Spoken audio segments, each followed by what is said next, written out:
It begins with a sentence that could make even the Kremlin go silent. The United Kingdom, the same island nation that once ruled the seas, is back at the center of Europe's most dangerous game. After years of hesitation, Britain is stepping directly into the storm of the Ukraine conflict, doing the one thing Vladimir Putin never wanted to see happen, taking the lead. For decades, Russia's president has calculated that the Western world would eventually fracture, that NATO's unity would fade, that old powers like Britain would turn inward and leave the defense of Europe to others. But now, the opposite is happening. In 2025, the British lion is roaring again, and Moscow can hear it all the way across the Baltic. To understand why this moment is so significant, we have to rewind. When the Soviet Union collapsed in 1991, Russia's global reach disintegrated, NATO expanded eastward, and the United Kingdom, while still a key player, began shifting toward diplomacy rather than deployment. After Afghanistan and Iraq, British policymakers preferred caution. Defense budgets tightened, troops thinned, and the phrase post-imperial fatigue became popular among commentators. Britain was still a nuclear power, but no longer the first to act. That image shifted when Russia invaded Ukraine in February 2022. London responded faster than many others. It supplied NLAW anti-tank missiles before most NATO members even had a plan. By mid-2023, British-made Storm Shadow cruise missiles were giving Ukraine the ability to hit Russian logistics hubs far behind the front line. Britain became Kiev's most dependable friend, even when others hesitated. Still, there was a line the UK refused to cross until now. In late 2025, Defense Secretary John Healey announced that Britain was preparing to deploy troops to Ukraine after any peace deal or ceasefire, as part of a multinational stabilization force supported by more than 30 nations. According to Sky News reporting in October 2025, the UK has already set aside more than £100 million to prepare this mission. Healey warned that Europe faces a new era of threat and that the risk of wider war is higher today than at any point since 1945. That statement alone turned heads in every defense ministry in Europe. The implication was clear. The UK no longer sees peacekeeping as optional. It sees it as necessary for European security. This move isn't just symbolic. It means British soldiers could stand inside Ukraine's borders following a ceasefire, supporting peace enforcement, securing weapons sites, and helping rebuild Ukrainian defenses in coordination with partners. And that aligns with a scenario Putin has long tried to avert, a NATO power establishing a durable presence in what Moscow claims as its sphere of influence. The decision also marks a shift in London's defense policy. Under Prime Minister Keir Starmer, Britain has moved toward what Downing Street describes as a coalition of the willing, a flexible group of countries prepared to act against aggression even without full NATO consensus. The phrase recalls the coalition that invaded Iraq in 2003, but this time it is directed at European security and deterrence. UK officials maintain the goal is deterrence, not confrontation, to ensure Putin never believes he can coerce another neighbor. From Moscow's perspective, however, deterrence can look like encirclement. By late 2025, Russian state television had changed tone. Commentators who once mocked Britain as America's obedient bulldog began calling it the spear of NATO. Russian Senator Dmitry Rogozin published a map listing 23 potential British targets, from Glasgow's shipyards to Plymouth's naval base, in what he described as a response plan to London's policy. According to media reports, the Kremlin-aligned host, Vladimir Solovyov, warned that Britain was provoking nuclear catastrophe. Many analysts view these statements as propaganda and intimidation rather than concrete operational plans, but they indicate heightened concern in Moscow about the UK's role. Britain isn't only arming Ukraine, it is enabling it. Through Operation Interflex, a program that the UK Ministry of Defense says has trained tens of thousands of Ukrainian troops on British soil since 2022, Ukrainian soldiers have learned Western tactics, artillery coordination, and electronic warfare techniques that have already influenced the front lines. This combination of training, weapons, and intelligence sharing has made the UK important to Ukraine's resilience and, indirectly, to NATO's credibility. For the Kremlin, that creates a strategic problem. Putin's long-held belief that Western democracies are too divided and bureaucratic to act decisively is increasingly challenged by British policy. The irony is that the UK isn't the biggest military spender. The United States still dwarfs everyone, but Britain offers agility. It can make decisions quickly, project influence through elite forces, and wield soft power through alliances and sanctions. Those are force multipliers Russia cannot easily offset. Now, as peace negotiations reportedly involving mediation efforts from Donald Trump hover in the distance, Britain is preparing for the day after the guns fall silent. Officials say the stabilization mission would not be a combat deployment, but a security and reconstruction task designed to prevent Russia from regrouping. Still, even the phrase British troops in Ukraine sends a signal that carries from Kyiv to Kaliningrad. This story isn't just about troop numbers or budgets, it is about perception. Putin built his strategy on the idea that Russia could outlast and out-intimidate the West. The British response, fast, steady, and sustained, compels Moscow to recalculate. In that worldview, a proactive, united Western front with a leading British role is not just inconvenient, it directly challenges Moscow's long-term strategy. As the storm clouds gather over Eastern Europe, London's approach is not only about missiles and troops. It is also about information, finance, and deterrence, the kinds of tools that rarely appear on a radar screen but still matter on the strategic level. Behind the scenes of Ukrainian operations is a web of intelligence, much of it British. The UK's Government Communications Headquarters, GCHQ, and the Secret Intelligence Service MI6 have worked with allies to help Ukraine counter Russian cyber attacks, protect networks, and improve targeting of logistics hubs. While specific operations are classified, the UK's National Cybersecurity Centre has described joint efforts with NATO and Ukrainian agencies to defend against Russian cyber activity. In practical terms, British analysts and allied sensors provide timely information on troop movements, radar signatures, and missile launch patterns. It is an intelligence pipeline that curbs Russia's ability to surprise. Author analysis: the decisive factor here is not only technology, but trust. The UK often acts as an intelligence bridge between the United States and continental Europe, translating data into actionable battlefield insight. In that sense, Britain functions as a neural node in NATO's response. That is the opposite of what Putin intended. His strategy, from cyber attacks to disinformation, aims to sow division and confusion. Instead, the trend lines point toward clarity and coordination among allies. And while the Kremlin escalates rhetorical threats on television, London is waging a parallel campaign in finance. When Russian troops crossed the border in 2022, sanctions constrained Moscow's options. The City of London, one of the world's major financial centers, became a policy instrument. Billions of pounds in Russian-linked assets were frozen under UK sanctions law. Super yachts, property, and aircraft were subject to enforcement.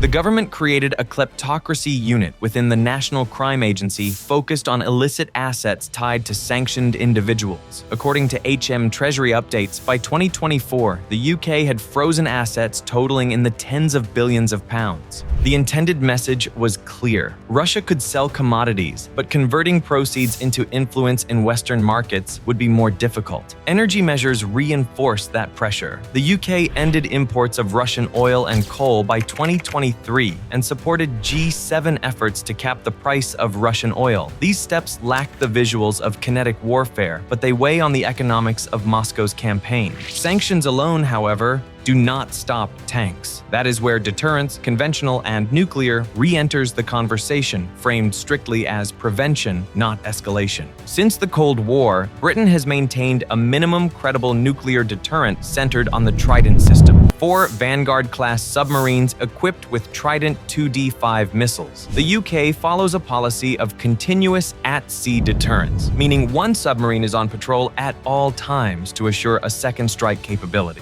This posture is designed to deter nuclear coercion and reduce the risk of miscalculation. It is not an advocacy of nuclear use. In early 2025, Following intensified Russian rhetoric, British media reported that deterrence patrols and Allied readiness activities were being emphasized. London also took part in Allied nuclear readiness drills, a routine aspect of NATO's defensive posture. The Royal Air Force has continued surveillance and air policing missions along NATO's eastern flank. UK Typhoon fighters stationed in Central and Eastern Europe regularly intercept and monitor aircraft approaching NATO airspace. Each flight is a procedural reminder of Allied vigilance. Deterrence is as much psychological as it is material. Putin has long believed Western publics are too war-weary to sustain pressure, yet polling by major UK firms throughout 2024 and 2025 has shown enduring support for aiding Ukraine, even amid higher energy costs. For a democracy, that resilience has strategic value. Russian propaganda has shifted from dismissing Britain's relevance to portraying it as an aggressor. Inside Russia's domestic narrative, the UK is cast as the chief instigator pushing NATO to the brink. Outside that media space, the UK is often viewed as a key contributor to Allied resolve.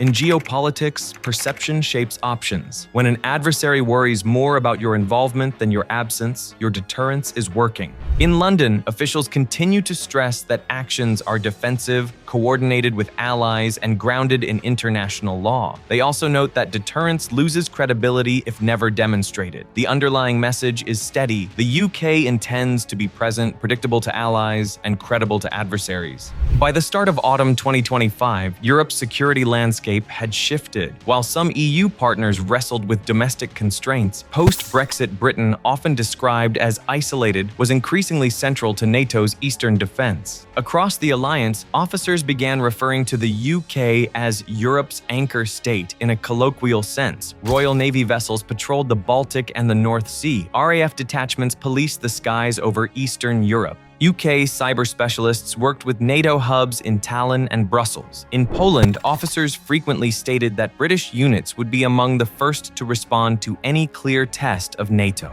This was not the trajectory the Kremlin sought. For years, Moscow tried to divide the West, deepen Europe's energy dependence, and cast doubt on American commitment. Some predicted Brexit would amplify that fragmentation. Instead, Britain gained flexibility to act quickly within NATO frameworks without EU procedural delays. When the UK advanced its Coalition of the Willing concept, an initiative associated with Prime Minister Keir Starmer to maintain pressure on Russia, other capitals engaged. The goals were to constrain access to Western capital, enforce energy measures, and ensure Ukraine remained equipped and trained even during any future ceasefire. In practical terms, that meant additional asset freezes, tighter export controls on sensitive technology, and continued support for long-range strike capabilities where allies agreed. Moscow denounced the plan as economic warfare. In Western capitals, officials described it as shaping the conditions for a durable peace, not waiting passively for one to appear. That distinction matters. It illustrates how London defines deterrence, not by retreating behind fixed lines, but by staying inside the adversary's decision cycle so that coercion yields diminishing returns. This willingness to act within Allied frameworks is precisely the variable most difficult for Moscow to manage. The debate over red lines has made that clear. For months, Putin warned that allowing Ukraine to strike Russian territory with Western-supplied weapons would be a serious escalation. Media reporting has attributed several deep strike operations to British-supplied Storm Shadow cruise missiles designed by the UK and France, which provide range Ukraine otherwise lacks. The UK typically neither confirms nor denies specific operations for security reasons, but British ministers have repeatedly said Ukraine has the right to defend itself against the sources of attack. Several European and North American allies have voiced similar positions. Each time threats are not matched by action, Russia's deterrent signaling is tested.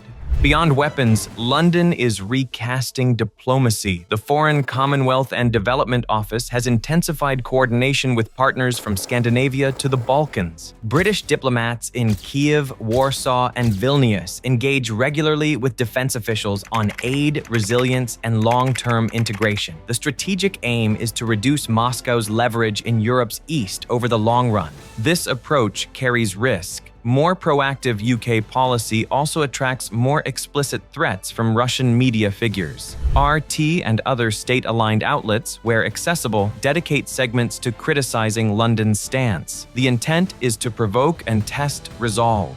To date, the UK response has been to remain consistent and coordinated with allies. In mid-2025, the Royal Navy's HMS Queen Elizabeth carrier strike group operated in and around northern European waters, including activity linked to Baltic-focused exercises. The Ministry of Defense highlighted joint training with Finnish, Swedish, and Polish forces on air defense and anti-submarine warfare. These deployments communicate presence and reassure allies. Britain's global partnerships also add depth. AUKUS, the defense pact with the United States and Australia, primarily addresses the Indo-Pacific, but it signals that the UK's strategic reach is global. From the Pacific to the North Atlantic, London's networked approach remains a feature of its strategy. Combine these elements and a broader picture emerges, a UK coordinating with allies on NATO defense, tightening financial pressure, enabling Ukrainian precision strikes within agreed frameworks, and sustaining domestic support. From the Kremlin's perspective, this is a difficult environment in which to achieve strategic goals. The Russian strategist Sergei Karaganov once argued that reinstilling fear in Europe was essential to halting NATO's eastward integration. Current trends suggest the opposite. European states are increasingly concerned about the costs of inaction. Britain's posture sits at the front of that shift, not solely because of its hardware, but because of its political will.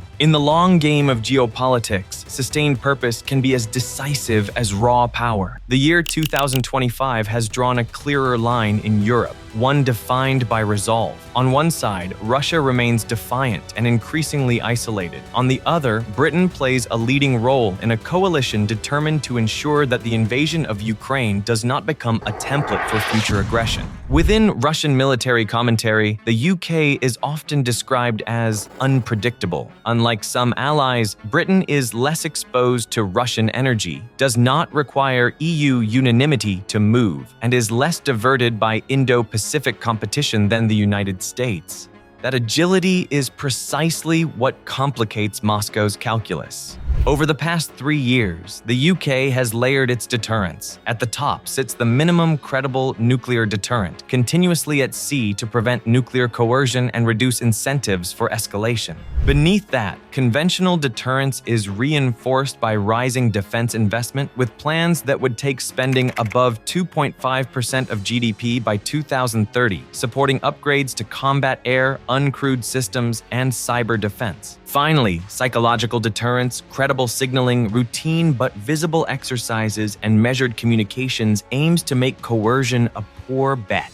When British submarines deploy, public statements are limited to protect operations. That restraint is deliberate. It keeps focus on deterrence as a stabilizing policy rather than a provocation. Deterrence is not only hardware, it is also the willingness to act within law if diplomacy fails. In NATO exercises across the Baltics and the High North, British units have practiced rapid reinforcement alongside Norway, Finland, Poland, and the Baltic states through the Northern Group and other formats. Public NATO materials describe thousands of UK troops aligned to European readiness and reinforcement tasks. From Moscow's vantage point, those are signals to weigh in any decision. Russian officials have warned that any foreign presence in Ukraine would be viewed as hostile. Yet the context is that Russia initiated the war. If fighting ends and a multinational stabilization effort proceeds with Ukrainian consent, the UK position is that it would aim at security and reconstruction, not occupation. In London, the tone remains cautious. Prime Minister Starmer and Defense Secretary Healey emphasized that UK policy seeks stability, not escalation. "We will stand with Ukraine," Starmer said, "because peace without justice is only an invitation to future war." That view resonates across Europe, particularly in states with living memory of Soviet rule. This posture reflects Britain's strategic culture. The country's experience in the Second World War left a legacy. Deterrence is a responsibility. While Putin speaks of great power status status, Britain frames its role as one of responsibility and alliance management. In practice, responsibility can be a powerful form of influence. What is re-emerging is not nostalgia for empire, but endurance, the steady preference for showing up early rather than arriving late. Risks remain. UK agencies remain alert to Russian cyber activity, disinformation, and covert disruption. The National Cybersecurity Center has publicly attributed multiple attempts to Russian-linked actors in recent years. None of these negate the broader pattern, where Russia leans on aggression, Britain leans on coordination and networks. Over time, that difference shapes outcomes. No one in London claims this standoff is over. The war in Ukraine has already redrawn Europe's political map and could continue to reshape its security psychology. When an authoritarian power discovers that fear is less effective and that a coalition it tried to divide has coalesced around a rules-based order, the strategic logic shifts. Coercion yields diminishing returns. In a single generation, Britain has gone from America's junior partner in shorthand to principal antagonist in Russian media narratives. It is an odd distinction, but one earned through policy choices. From freezing assets to training Ukrainian brigades, from enforcing sanctions to supplying long-range precision weapons within allied frameworks, Britain has chosen not to sit out history. As uncertainty lingers over Eastern Europe, one conclusion stands out. What Putin sought to avoid was not simply NATO's size or America's spending, but Britain's willpower working in concert with allies. The will to lead, the will to act, the will to uphold deterrence so that wars are less likely, not more.